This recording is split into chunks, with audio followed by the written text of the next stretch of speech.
Acara pertama sambutan kepala sekolah yang akan disampaikan oleh Kepala SMP Negeri 6 kepada Bapak Supriyadi SPDMM di Bosma.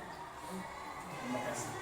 Bismillahirrahmanirrahim. Assalamualaikum warahmatullahi wabarakatuh. Waalaikumsalam warahmatullahi wabarakatuh. Alhamdulillahirabbil alamin. Alhamdulillahilladzi asyara fil ayyami ba'da hadza ta'dil. Rabbi shrah li sadri wa yassir li amri wahlul 'uqdatam min lisani yafqahu qawli. Ya Fatahu ya Ali bi rahmatika ya arhamar rahimin. Yang saya hormati Bapak Ibu Wakil Kepala Sekolah, Bapak Ibu Guru, dan yang saya hormati Ibu Mila sebagai calon guru penggerak yang akan melaksanakan diseminasi dengan tema budaya positif di sekolah. Pertama kita panjatkan puji syukur kehadirat Allah bahwasanya atas qadarullah Allah lah kita hari ini dipertemukan dalam rangka menambah wawasan pengetahuan kita, menambah kemampuan kita dalam memberikan pelayanan terbaik terhadap kegiatan pendidikan kita, wabil khusus yakni memberikan layanan terhadap peserta didik di SMP Negeri 6 Kota Sukabumi. Dalam hal layanan terbaik, alhamdulillahirabbil alamin, saudari kita yakni Ibu Mila Kamila SPD, beliau sekarang sedang menjalankan kegiatan yakni calon guru penggerak, dan dalam kegiatannya beliau mendapatkan berbagai macam pencerahan ilmu yang luar biasa, yang tentunya tatkala mendapatkan pencerahan ataupun ilmu bukan hanya untuk pribadi beliau, sudah seharusnya ini inovasi-inovasi yang positif ini disebarkan kepada kita semua sehingga kita bisa mendapatkan tambahan energi berupa pengetahuan, wawasan yang bagus dalam menjalankan tugas dan amanah kita. Tentu saya sebagai kepala sekolah sangat menyambut positif terhadap terlaksana kegiatan yang digagas ini. Semoga kegiatan yang sedang kita laksanakan ini memberi manfaat yang luas, khususnya kepada kita sebagai pelaku yakni guru yang mengajar bagi kalangan siswa, dan nantinya ada hal yang positif yang bisa menggerakkan kita dalam memberikan layanan pada siswa dan siswanya nanti terbawa menjadi positif. Bapak Ibu semuanya, berkaitan dengan budaya positif, tentu dalam hal dunia kerja harus diciptakan, ya. Dan saya sering mengatakan dengan rekan-rekan bahwa kedekatan kita sebagai mitra dalam pekerjaan jauh lebih bermakna daripada dekatnya dengan saudara kita, khususnya yang saudara lahir. Nah, misalnya kalau kita sedikit ada trouble, kalau kita ada masalah dengan saudara kita yang relatif dengan adik kakak, istilahnya diselesaikannya mungkin bisa nanti ketika kita bertemu Idul Fitri lagi, tidak ada masalah lah. Nanti Idul Fitri akan datang, kita ketemu dan kita bisa berbaikan kembali. Tetapi kalau di antara kita ada hal yang tidak positif, baik dari segi prasangka, baik dari segi cara, ataupun dari segi budi pekerti kita kurang berkenan di antara kita, dan kalau itu berada di antara kita, maka hal yang tidak baiknya akan terus membelenggu kita, ya. Nah, mudah-mudahan dengan hal ini tidak terjadi di antara kita. Semoga Bu Mila bisa memberikan pencerahan yang terbaik untuk kita semua untuk diaplikasikan dalam pekerjaan. Itu yang bisa saya sampaikan selama melaksanakan diseminasi. Semoga berjalan lancar. Wabillahi taufiq wal hidayah. Wassalamualaikum warahmatullahi wabarakatuh. Waalaikumsalam warahmatullahi wabarakatuh. Terima kasih kepada Bapak Kepala Sekolah yang sudah memberikan sambutan pada acara diseminasi hari ini. Menginjak acara kedua yaitu acara pokok, yaitu diseminasi budaya positif di sekolah yang akan disampaikan oleh Ibu Mila Kamila SPD. Kepada Ibu Mila dipersilakan. Terima kasih.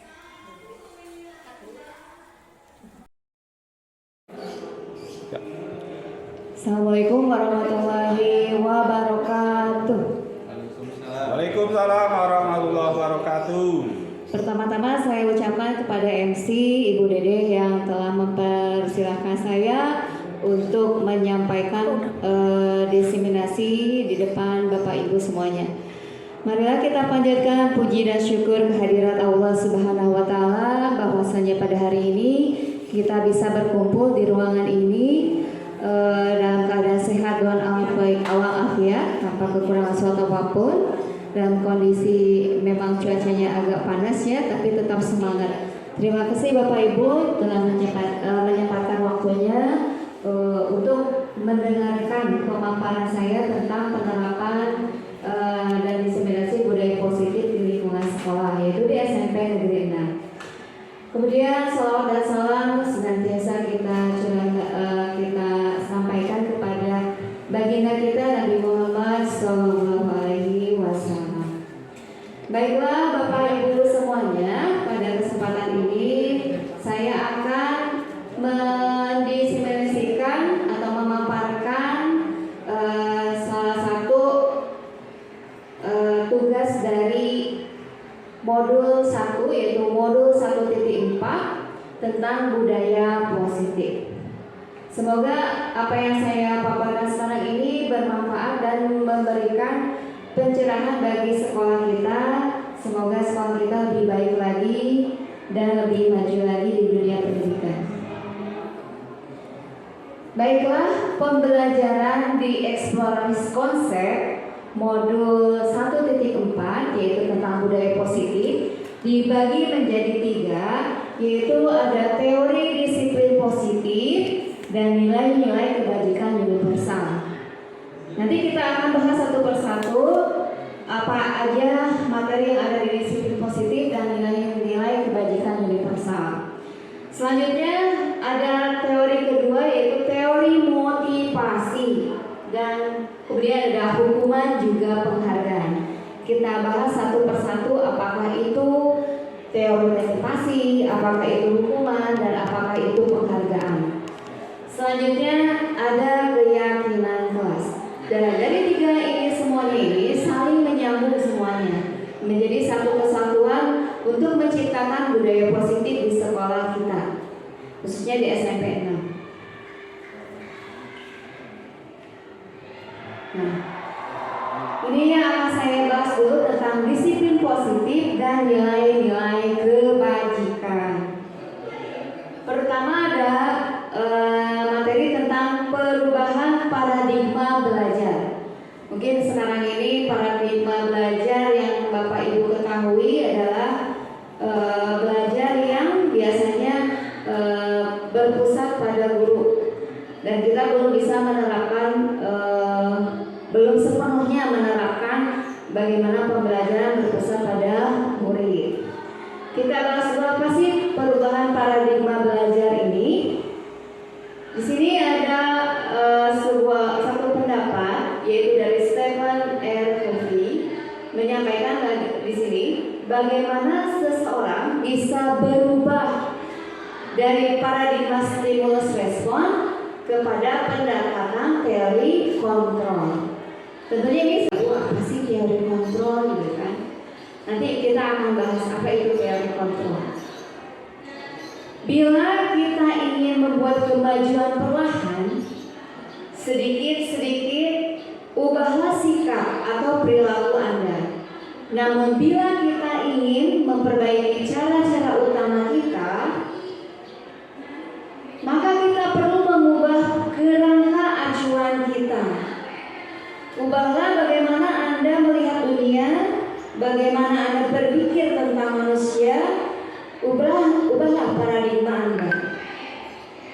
Skema pemahaman dan penjelasan aspek-aspek tertentu tentang realitas. Nah, merubah pembelajaran menggunakan stimulus respon menjadi pembelajaran proaktif. Jadi kita jangan menggunakan lagi pembelajaran yang menggunakan stimulus respon. Ternyata itu tidak baik untuk dampaknya untuk murid. Maka kita harus merubahnya menjadi pembelajaran proaktif, yaitu proses pembelajaran di mana siswa senantiasa menunjukkan ketekunan, keantusiasan, serta berperan secara aktif. Nah, di sini saya akan menjelaskan tentang perubahan paradigma belajar, contoh dari stimulus respon dengan teori kontrol. Terlihat ada perbedaan ya Bapak Ibu. Stimulus respon. Biasanya stimulus respon itu menyatakan bahwa realita atau kebutuhan kita itu sama. Sedangkan di teori kontrol realita atau kebutuhan kita itu berbeda. Selanjutnya, semua orang melihat yang sama, tetapi di teori kontrol setiap orang memiliki gambaran berbeda. Orang lain bisa mengontrol saya, tetapi di teori kontrol hanya Anda yang bisa mengontrol diri Anda. Kemudian stimulus respon, perilaku buruk dilihat sebagai suatu kesalahan. Sedangkan teori kontrol, semua perilaku mempunyai tujuan. Dan terakhir, saya bisa mengontrol orang lain di stimulus respon. Tetapi di teori kontrol, Anda tidak bisa mengontrol orang lain. Sampai di sini ada pertanyaan, Bu? Cukup? Lanjut, Bu. Baik. Nah, selanjutnya kita lanjut ke makna disiplin. Dalam budaya kita, makna disiplin dimaknai menjadi suatu yang dilakukan seseorang pada orang lain untuk mendapatkan kepatuhan. Biasanya seperti itu ya Bapak Ibu, pengen mendisiplinkan anak supaya anak itu patuh. Nah, di sini ada suatu pemaparan atau pernyataan yang dinyatakan oleh Ki Hajar Dewantara. Di mana ada kemerdekaan, disitulah harus ada disiplin yang kuat. Sungguh pun disiplin itu bersifat self-disiplin, yaitu kita sendiri yang mewajibkan kita dengan sekeras-kerasnya, tetapi itu sama saja. Sebab jika kita tidak cakap melakukan self-disiplin, yaitu kita sendiri yang mewajibkan kita dengan sekeras-kerasnya, tetapi itu sama saja. Sebab jika kita tidak cakap melakukan self-disiplin, wajiblah penguasa lain mendisiplinkan diri kita. Jadi ada orang yang mengingatkan kita. Dan peraturan demikian itulah harus ada di dalam suasana merdeka. Nyambung sekali dengan sekarangnya Merdeka Belajar, apa yang disampaikan oleh Ki Hajar Dewantara, pemikiran Ki Hajar Dewantara. Kemudian, seseorang yang memiliki disiplin diri berarti mereka bisa bertanggung jawab terhadap apa yang dilakukannya, karena mereka mendasarkan tindakan mereka pada nilai-nilai kebajikan universal. Ki Hajar Dewantara menyatakan pula bahwa pertanggungjawaban atau dalam bahasa Belandanya ya, itu selalu menjadi sisihannya hak dan kewajiban dari seseorang yang pegang kekuasaan atau pimpinan dalam umumnya. Adapun artinya tidak lain ialah orang tadi harus mempertanggungjawabkan dirinya serta tertibnya laku diri dari segala hak dan kewajibannya. Maka dari itu sebagai pendidik, ya tujuan kita adalah untuk menciptakan anak-anak yang memiliki disiplin diri, sehingga mereka berperilaku dengan mengacu pada nilai-nilai kebajikan universal dan motivasi intrinsik bukan ekstrinsik. Motivasi intrinsik berarti motivasi yang tumbuh dari dirinya sendiri. Jadi tanpa ada paksaan dari luar, tanpa ada tekanan dari luar, tapi itu muncul dari kesadaran dirinya sendiri. Bagaimana kita memunculkan disiplin intrinsik pada anak? Ya dengan penuh kesabaran, kita sebagai pendidik harus menuntunnya. Kita harus mengarahkannya, menuntunnya dengan cara bagaimana? Ya tentunya dengan cara yang positif. Ya maka itu kita harus melakukan budaya positif. Jangan sampai anak merasa tertekan. Karena kalau anak merasa tertekan, biasanya semakin menjadi gitu ya. Kalau anak ini ternyata tidak melakukan disiplin. Kemudian yang namanya pendidik, jangan sampai kita menjadi menimbulkan menjadikan anak terpacu untuk disiplinnya karena pengaruh ekstrinsik, berarti pengaruh dari luar, dari kita. Itu tidak akan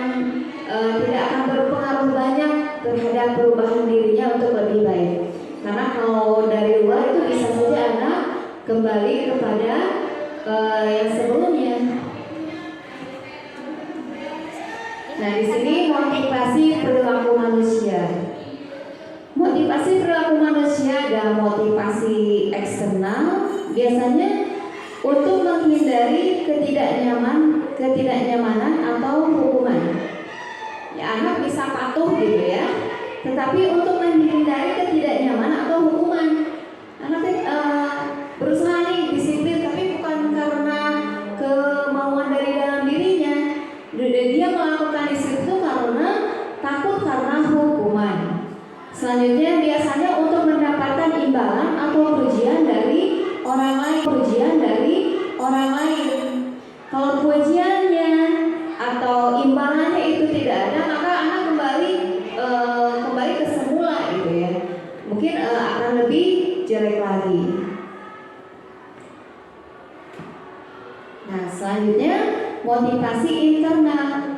Jadi motivasi yang muncul dari diri anak sendiri atau murid kita sendiri untuk menjadi orang yang mereka inginkan dan menghargai diri sendiri dengan nilai-nilai yang mereka percayai. Sebaiknya menghindari pemberian hukuman atau hadiah berlebihan untuk meminimalisir motivasi eksternal dari dalam diri murid.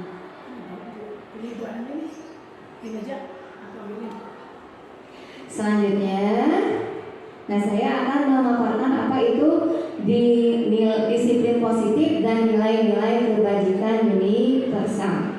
Yang sekarang adalah nilai-nilai kebajikan universal. Apa sih nilai-nilai kebajikan universal? Ada yang tahu tidak nilai-nilai kebajikan universal? Nilai yang disepakati bersama. Nilai yang disepakati bersama. Nilai kebajikan itu yang berupa perilaku anak gitu. Yang positif-positifnya seperti apa? Seperti disiplin, tanggung jawab, ya. Kemudian selain itu misalkan patuh, jujur, yaitu religius, termasuk nilai-nilai kebajikan universal.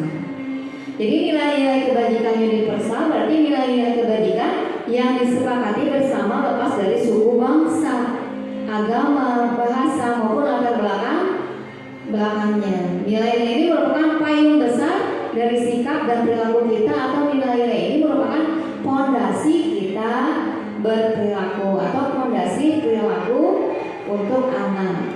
Nah, nilai-nilai nilai kebajikan universal itu bisa diambil dari pelajar Pancasila, profil pelajar Pancasila, yaitu beriman, bertakwa kepada Tuhan Yang Maha Esa dan berakhlak mulia, kemudian mandiri, bernalar kritis, berkebinekaan global, kemudian di sini ada bergotong royong dan kreatif. Itu yang kalau kita ambil dari profil pelajar Pancasila. Nah, nilai-nilai kebajikan yang disepakati bersama lepas dari suku bangsa, agama, bangsa maupun latar belakang. Contohnya apa? Dari profil pelajar Pancasila itu beriman dan bertakwa pada Tuhan Yang Maha Esa yang tadi disebutkan. Kemudian dari IDO Primary Years Program itu ada no toleransi. Itu adalah nilai kebajikan, nilai kebajikan ya. Toleransi, rasa hormat, integritas, mandiri, menghargai, antusias, empati, keingintahuan, kreatif, kerjasama, percaya diri, komitmen. Nah, ini nilai-nilai yang ingin kita munculkan tumbuh dari dalam diri anak sendiri, tumbuh sendiri dari kesadaran intrinsiknya. Kemudian keterampilan hidup atau life skill. Contohnya apa aja? Dapat dipercaya, lurus hati, pendengar yang aktif, tidak merendahkan orang lain, dan memberikan yang terbaik dari diri. Kenapa sekarang banyak konflik, suka ada konflik di antara anak? Karena tidak munculnya atau kurang munculnya nilai-nilai kebajikan ini dalam diri anak. Mungkin ada anak yang masih senang ya menghina temannya, menjelekkan menjelekan temannya atau merasa diri lebih baik, nah itu berarti belum bisa mencapai nilai-nilai kebajikan yang harus kita luruskan, yang harus kita tuntut, karena kita sebagai guru adalah pengayom bagi anak, menuntun anak. Nah selanjutnya kita sebagai guru, sebagai pendidik di dalam teori di sini di dalam budaya positif ini, bahwa guru itu mempunyai 5 posisi kontrol. 1, penghukum. 2, pembuat merasa bersalah. 3, sebagai teman. 4, sebagai pemantau. Dan 5, sebagai manajer. Kita ada di posisi mana nih? Apakah kita di posisi penghukum, atau pembuat merasa bersalah, atau teman, atau pemantau, atau manajer? Ini bisa dicek dari cara kita memperlakukan anak, ya. Nah, contohnya ada di sini. Contoh penerapan 5 posisi kontrol guru. Nah, jika sebagai penghukum biasanya, ini ceritanya tentang upacara bendera. Misalkan seperti ini. Siswa tidak memakai atribut lengkap saat upacara bendera, maka anak diperintah untuk hormat bendera selama 1 jam. Atau misalkan anak tidak tidak memakai sepatu yang benar, tidak sesuai aturan. Ternyata tidak memakai sepatu yang sesuai aturan sekolah. Nah, seorang penghukum itu langsung aja meminta anak tersebut melepas sepatunya tanpa mencari alasannya dulu. Apa sih penyebab anak ini sampai tidak memakai sepatu sesuai aturan? Harusnya kita cari dulu apa sih alasannya atau latar belakang dari anak tersebut. Nah, kalau seorang penghukum tidak mau tahu, aturan harus dilaksanakan. Mau alasannya mungkin karena sepatunya rusak, atau sepatunya memang basah gitu ya, atau memang terburu-buru dia lupa. Nah, kalau sebagai seorang penghukum biasanya langsung lepaskan sepatunya, kamu tanpa pakai alas kaki. Biasanya seperti itu. Selanjutnya posisi kontrol yang kedua itu pembuat merasa bersalah. Jadi biasanya ada kalimat yang digunakan oleh guru tersebut ya dengan membuat kalimat. Berapa kali ibu harus memberitahu kamu selalu saja mengecewakan ibu, mengecewakan bapak misalkan yang berbicara. Kenapa sih kamu selalu membuat salah terus? Ibu kan jadi sedih, kan ibu selalu menasihati kamu, tapi kamu terus membuat salah. Nah, biasanya hal ini bisa membuat anak itu menjadi sedih gitu ya. Oh, ternyata saya itu selalu membuat salah. Anak semakin terpojok gitu ya. Nah, usahakan kita ini jangan sampai menjadi pembuat merasa bersalah.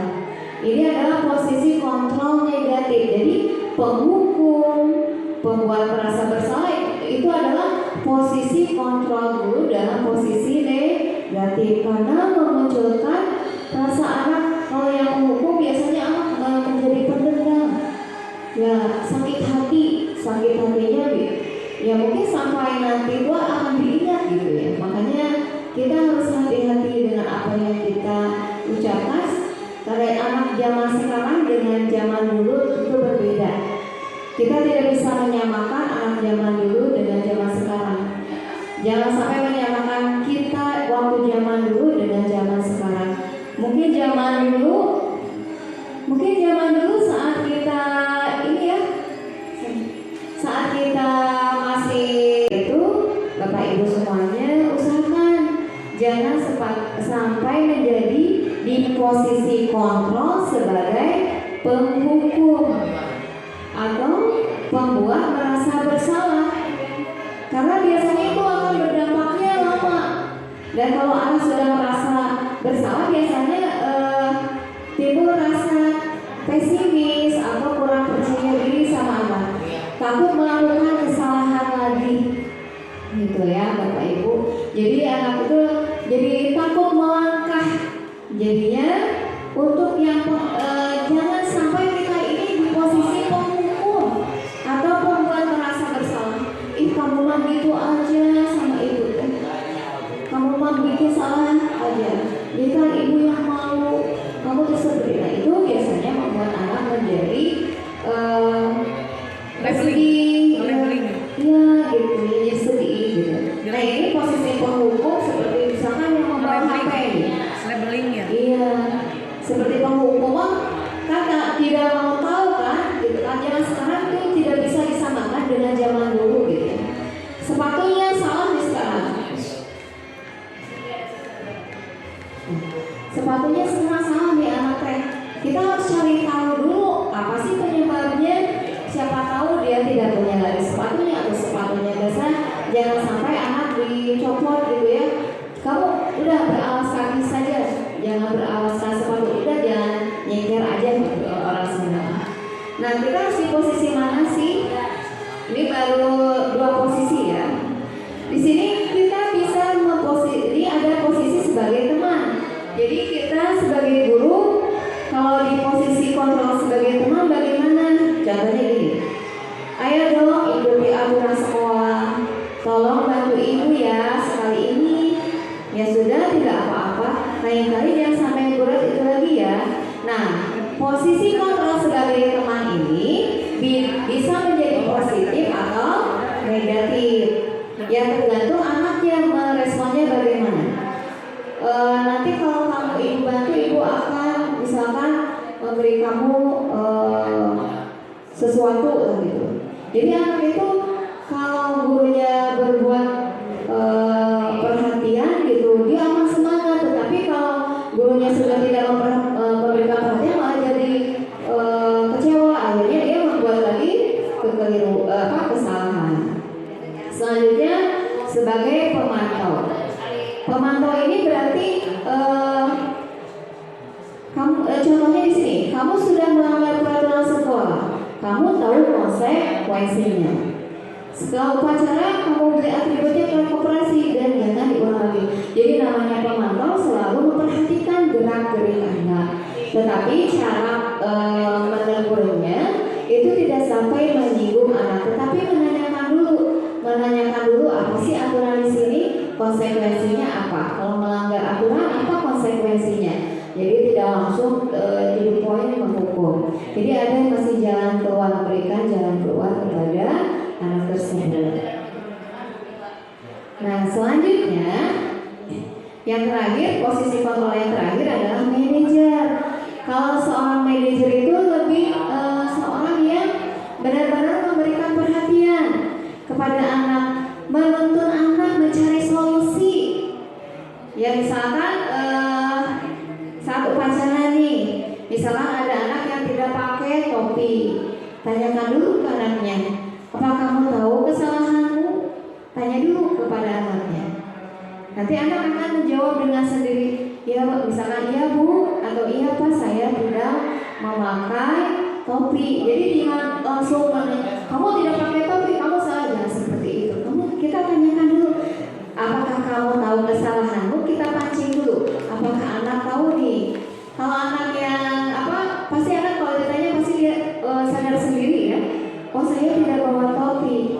Kira-kira kalau kamu tidak pakai topi itu benar tidak? Nanti anak menjawab tidak benar pak, tidak benar. Jadi anak sudah bisa menentukan mana yang salah dan mana yang benar. Kita tanyakan lagi, coba harusnya seperti apa? Misalkan anak itu, saya harusnya memakai topi setiap mengikuti upacara bendera. Dan ini sudah menjadi peraturan gitu ya, atau keyakinan sekolah. Jadi kalau mengulang, dia perbaiki untuk kedepannya sehingga dia tidak akan mengulang. Dan dengan cara-cara pendekatan yang seorang manajer, posisi kontrol seorang manajer, maka seorang anak insya Allah gitu ya akan lebih kondusif lagi. Mungkin saat ini ya banyak anak ya, beberapa anak gitu ya sulit sekali nasihati. Mungkin cara kita ada yang salah yang harus kita perbaiki ya Bapak Ibu. Kemudian dalam mewujudkan posisi kontrol itu, penerapannya menggunakan segitiga restitusi, ya, di mana itu merupakan suatu proses dialog yang dijalankan oleh guru agar dapat menghasilkan murid yang mandiri dan bertanggung jawab. Nah, di sini Ibu Bapak lihat, di sini ada bentuknya seperti ini ya, segitiga. Yang paling mendasar adalah menstabilkan dulu identitas. Identitas siapa? Identitas anak yang melakukan pelanggaran atau kesalahan. Kita stabilkan dulu identitasnya. Jadi kita jangan langsung memarahi anak kalau apa-apa itu. Kita tanya dulu baik-baik. Misalkan ada kasus, misalkan anak marah-marah di kelas gitu kan. Kayak kasus seorang anak yang kemarin itu ya, yang tadi ya. Kebetulan ada wali kelasnya di sini, ya waktu kelas 8 di sini ada wali kelasnya saat kelas 7 di sini ya. Tadi Panela, kenapa kamu tadi ibu dapat kabar nih, kamu tadi marah-marah ya Panela kepada Romi. Apa masalahnya, gitu kan? Nah kata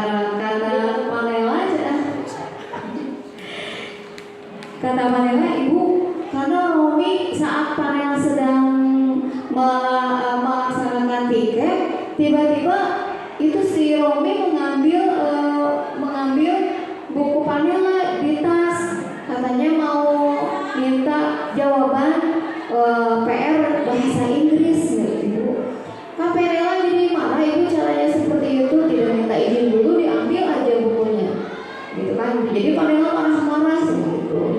Nah, kita stabilkan dulu identitasnya. Makanya saya mengatakan kepada Panela, hal yang wajar kalau kamu marah. Tetapi kalau marah berlebihan bagus tidak Panela? Kata Panela, tidak ibu, iya.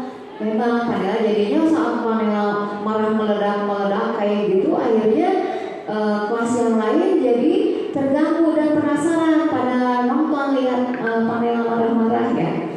Nah, setiap orang pasti punya kesalahan, pasti punya kekesalan ya, itu hal wajar manusiawi kamu marah.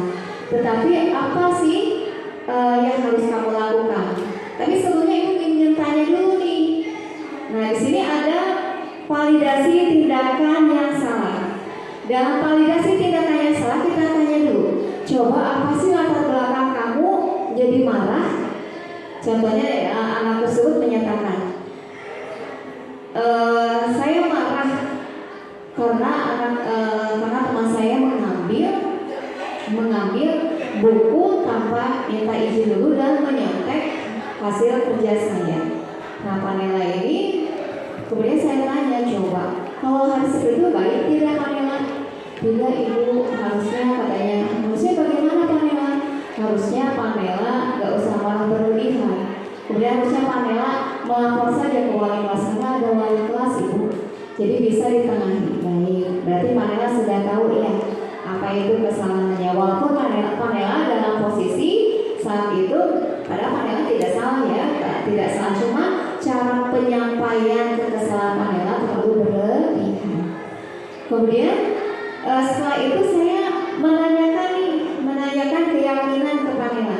Contohnya Bapak Ibu, saya tanyakan Panela, kalau masih ingat gak keyakinan kelas yang telah kita buat? Iya, ya ibu, apa itu Panela? Tidak saling menghargai dan menjaga ketertiban kelas ibu. Ya betul. Nah, karena menjaga ketertiban, kenyamanan itu keyakinan kelas yang sudah kita buat. Nah, Panela harus menjalankannya. Salah satu keyakinan kelas yang sudah dilanggar oleh Panela. Walaupun kondisi Panela memang terpojok ya, karena memang pasti semua orang juga pasti seperti itu kalau dicontek. Tentu saja kalau Kalau Panela sudah tahu, keyakinan kelasnya, berarti Panela tahu apa yang harus dilakukan jika terjadi hal itu lagi. Panela harus bisa mengontrol diri, lebih tenang lagi agar tidak malah meledak-ledak lagi. Baik, nah Panela berarti sudah paham. Nah itulah sebagai guru saat membuat segitiga restitusi dalam menyelesaikan masalah pada anak. Mungkin Bapak Ibu ada yang mau ditanyakan sejauh ini? Ada yang mau ditanyakan tidak, Bu? Bapak Ibu cukup paham? Paham tidak? Itu ketika diambil anak yang bersangkutan didampingi wali kelas atau bagaimana? Saat mengambil apa maksudnya? Menindak ya. Oh, menindak. Kebetulan di sini dicontohkan itu adalah panggilan dari seorang wali kelas, gitu ya Pak Ibu. Jadi wali kelas dapat aduan dari KM-nya, gitu itu teh. Jadi harapannya seorang wali kelas bisa mengkondisikan atau wali kelas maupun guru gitu harus menggunakan yang ini nih, segitiga restitusi dan menyelesaikan masalah. Jadi jangan sampai anak itu menjadi down, menjadi malah tidak semakin baik kondisinya, tetapi meyakinkan anak, oh dia tahu apa sih yang harus dia pertanggungjawabkan, apa yang harus dia perbaiki. Jadi tumbuh kesadaran intrinsika dari diri anak sendiri. Kita hanya menuntunnya, menggayanya saja. Nah tentunya Bapak Ibu semuanya, supaya kita tidak di dalam proses pembelajaran ya Bapak Ibu, di dalam proses pembelajaran di sekolah maupun di kelas secara lingkungan kecilnya atau lingkungan besarnya sekolah, maka kita harus membentuk keyakinan kelas atau keyakinan sekolah di awal tahun pelajaran, supaya kita bisa ke anak maupun ke orang tua kita buat bersama-sama, disepakati bersama-sama. Jadi saat anak melanggar keyakinan kelas, bisa diinikan lagi ke anak. Nah, Nina, keyakinan kelasnya kamu harus seperti ini. Kamu sudah melanggar, berarti harus bagaimana? Nah, itu makanya perlunya kita membentuk keyakinan kelas. Tentunya dalam membentuk keyakinan kelas harus dihindari kata negatif atau kalimat negatif. Jadi harus merubah kata negatif. Contohnya, tidak membuang sampah sembarangan. Kita rubah menjadi buanglah sampah pada tempatnya. Tidak boleh datang terlambat. Kita rubah kalimatnya kalau untuk keyakinan kelas, datang ke sekolah tepat waktu atau datang ke kelas tepat waktu. Jangan menyebut nama orang tua. Nah, kita rubah kalimatnya, menghargai teman. Semua warga kelas harus menghargai teman dan yang lainnya. Jadi yang namanya pembentukan keyakinan itu harus bersifat abstrak, berupa pernyataan universal, dibuat dalam pernyataan positif sedikit saja agar mudah diingat, kemudian sesuai dengan kondisi kelas dan sekolah sehingga mudah diterapkan. Semua warga sekolah, warga kelas dilibatkan saat membuat keyakinan kelas. Nah, ini materi di diseminasi budaya positif. Sudah dapat dipahami Bapak Ibu? Ya, bisa paham. Alhamdulillah, terima kasih ya. Alhamdulillah. Terima kasih Bapak Ibu semuanya sudah berkenan hadir di kegiatan atau di acara di mana saya harus menerapkan diseminasi budaya positif di sekolah. Mudah-mudahan bermanfaat untuk sekolah kita SMP Negeri 6. Semoga SMP Negeri 6 semakin sukses maju dalam dunia pendidikannya. Guru penggerak, tergerak, bergerak, menggerakkan. Tergerak, bergerak, menggerakkan. Ya, itu saja. Terima kasih. Wassalamualaikum warahmatullahi wabarakatuh. Waalaikumsalam warahmatullahi wabarakatuh. Saya kembalikan kepada MC Ibu Dede.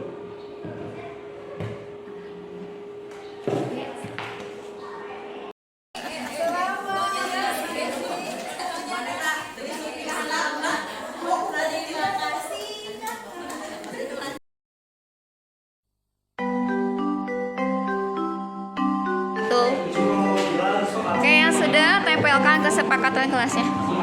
Ya, di sana. Ya, sok yang rapi aja nempel.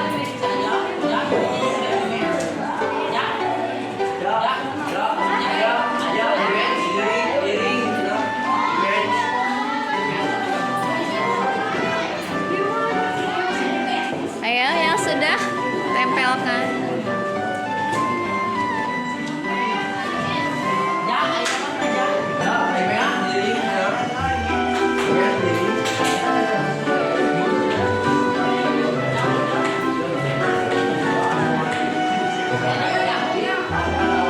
Come on, Ridwan, finish.